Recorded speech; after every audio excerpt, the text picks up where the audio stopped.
दर्शकों को इस समय बता देते हैं, धामी सरकार दिसंबर में इन्वेस्टर समिट कराने जा रही है और उसको लेकर सरकार धरातल पर होमवर्क कर रही है। देहरादून में बैठक के बाद दिल्ली में भी उद्योग जगत से जुड़े लोगों के साथ में बैठक की गई और उसके बाद देहरादून पहुंचे मुख्यमंत्री पुष्कर सिंह धामी ने दिल्ली में हुए उद्योग जगत के लोगों के साथ में बैठक को लेकर जानकारियां मीडिया से साझा की है। तो उत्तराखंड में जो इन्वेस्टर समिट होगा, GIS की तैयारियां जोरों पर है। देहरादून लौटने पर मीडिया से रूबरू हुए सीएम धामी दिल्ली में उद्यमियों के साथ बैठक जो हुई है उसको लेकर उत्तराखंड में जानकारी दे दी गई है।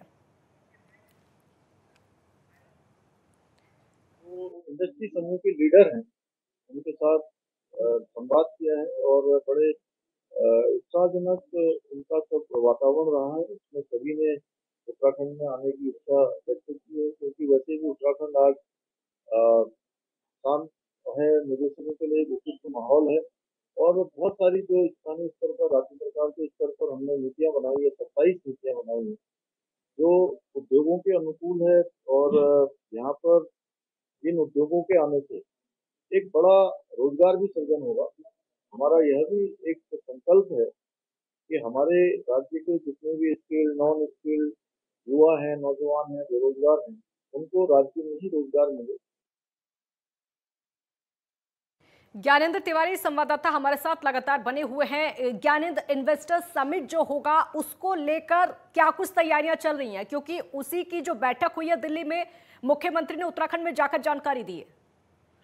बिल्कुल, देखा जाए तो देश के कई राज्यों में इन्वेस्टर समिट कराया जा रहा है। हमने देखा यूपी में भी इन्वेस्टर समिट हुआ और ऐसे में जो प्रधानमंत्री नरेंद्र मोदी हैं उनका ये विजन है कि $5 ट्रिलियन की जो अर्थव्यवस्था है वो देश की रखी जाए और इसी के मद्देनजर सभी राज्यों को एक आंकड़ा दिया गया है। अगर हम देखें तो यूपी में फरवरी में जो अभी जो एक इन्वेस्टर समिट हुआ $1 ट्रिलियन का, वहाँ अर्थव्यवस्था का एक लक्ष्य रखा गया था। उत्तराखंड में जिस तरीके से मुख्यमंत्री पुष्कर सिंह धामी ये कहते हुए नजर आ रहे हैं कि 1,500 करोड़ रुपए की जो निवेश है उत्तराखंड के अंदर उद्यमियों का, वो रखा गया है। एक लक्ष्य लेके सरकार चल रही है कि इतना जो निवेश है प्रदेश के अंदर हो और उसी के मद्देनजर हमने देखा कि पिछले दिनों मुख्यमंत्री पुष्कर सिंह धामी ने राज्य के अंदर अपने कैबिनेट मंत्रियों, अपने अधिकारियों के साथ और प्रदेश के तमाम ऐसे, चाहे वो पतंजलि हो, अन्य जो ऐसे बड़े ब्रांड हैं, जो कंपनियां हैं, उनके जो प्रतिनिधि हैं उनके साथ मंथन करते हुए नजर आए कि किस प्रकार से राज्य के अंदर ज्यादा से ज्यादा निवेश किया जाए और ज्यादा से ज्यादा उद्योग खोले जा सकें, उस पे मंथन किया। और अब दिल्ली में हमने देखा 2 दिनों तक कि बड़े जो उद्योग जगत के जो लीडर्स हैं, जो प्रतिनिधित्व करते हैं बड़े स्तर पे, जो उत्तराखंड से भी आते हैं और प्रदेश के बाहर के भी हैं, उनके साथ मुख्यमंत्री का जो मंथन रहा है दिल्ली में। और ये कोशिश मुख्यमंत्री की तरफ से की जा रही है कि ज्यादा से ज्यादा उत्तराखंड की तरफ रुझान करे, क्योंकि उत्तराखंड में वो तमाम ऐसी सुविधाएं मिल सकती हैं। यहाँ की जो भौगोलिक परिस्थिति है, पहाड़ों में कंपनियां खोली जा सकती हैं, जहाँ पे अच्छे रोजगार के माध्यम भी जो स्थानीय लोग हैं उनको उपलब्ध होंगे। और यहाँ जमीनों को लेके हमें से समस्या आती है, जमीनों को लेके, तो उसमें सरकार ये लगातार पहल कर रही है कि जो उद्योग धंधे खोले जा रहे हैं उनको सहूलियत से जमीनें उपलब्ध हो सके। इसके लिए तमाम तरह के जो संशोधन है वो भी करने की कोशिश है सरकार की तरफ से। और ऐसा देखा जा रहा है सरकार लगातार व्यापारियों से मंथन के दौरान उनके सुझाव ले रही है।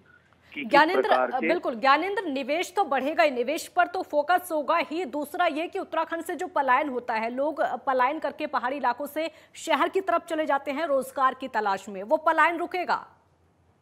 देखिए, कोशिश यही है, सरकार की कोशिश यही है कि पलायन को इन माध्यमों से रोका जा सके।